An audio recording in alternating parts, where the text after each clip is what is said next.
Nke for me me do bena me sia me va gben ke pe avala ji na nya me ne va mo ji jagbagba ne na subscribe wala ke mana ma video ya ple amesia me be jagbagba na ma video ya ple amesia me enu ita me phone di ya ale be me le video ya wo ya nya be nya jojo yin le popo fufu la agben ke nya ntonto edem me le United Arab Emirates ya me glova ibe me le Abu Dhabi aha na ekpo news alo nya jojo ile jojo fufula egbe magbo egbe nye nkeketo yo ko nya jojo ya cover mia dome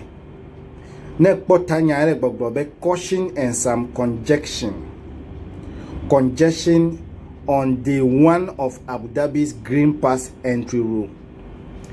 Na mi yo na be Green Pass ma de go me kwin nu me han fufula ya nya be afina gede hode women na get public places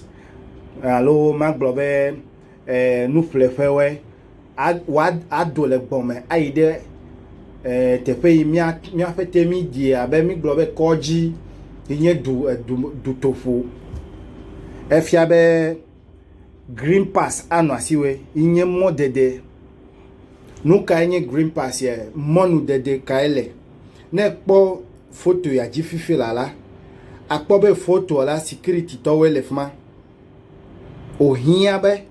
na ko o fe vaccine ko fia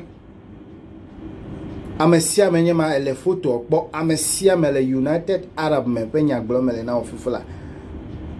ejebe na ko fia no kpo ebe ele vaccinated ape na gede mi abe mo wo me ape na gede asiflepe be yenu flepe la sime ale vememele nye gbogbo na ofufu labe na le nko nyi se nya tepe ya mele gbogbo na we obe unvaccinated people and those with expired PCR test are prohibited from entering public places. Ne omedo amachie ode elomelo ma ti wan gede tepe o na ba iplenu tepe mi le yo be public mede ukune teda mede unko nano devu gbe na we ele Togo men vai de public le français gbe men na senu glomele e ya le jojo fifula maiji obe pandemic ya le jojo fifula le bonye tepe melelo e fia be nyemele fi ne nyeme do abuye ola nyema ti wan ide nu flepele asimion public park nyema yo nyeme whole call news ya cover nyeme po do vai ko public bus o ma po be na me yibe ma vai do bus de wa kona de cover na moda nyeme po ko de o novio minami nonjo e jobibi de gbo ya mereke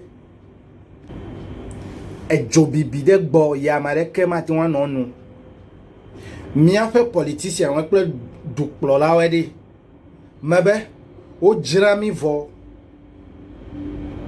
mi a fait duplo la pe politician we o jira mi vo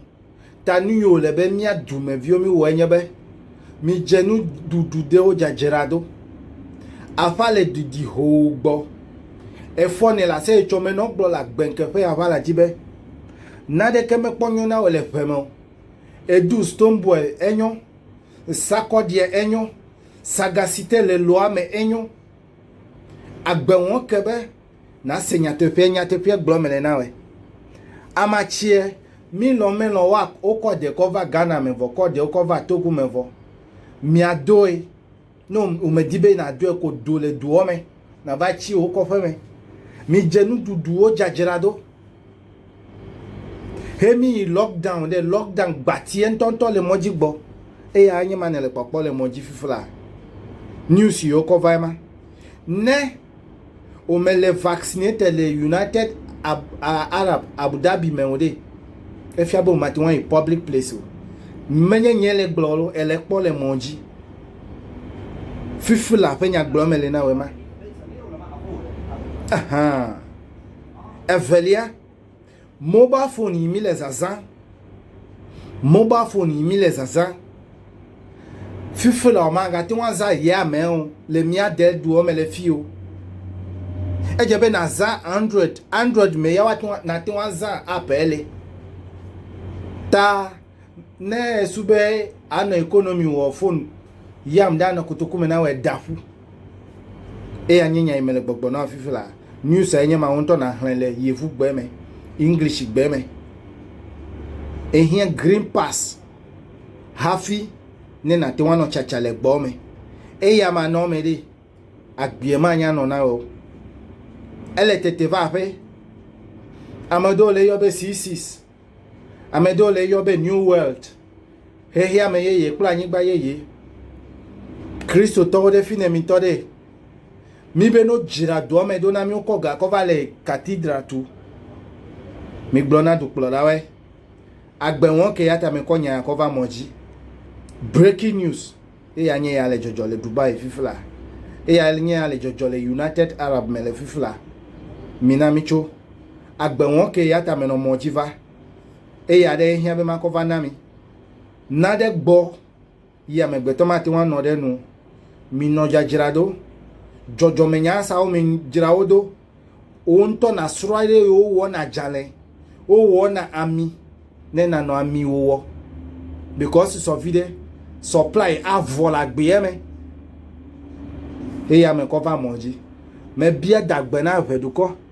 bia dagbe na me siamele fe me no vi lolo we mi anokabe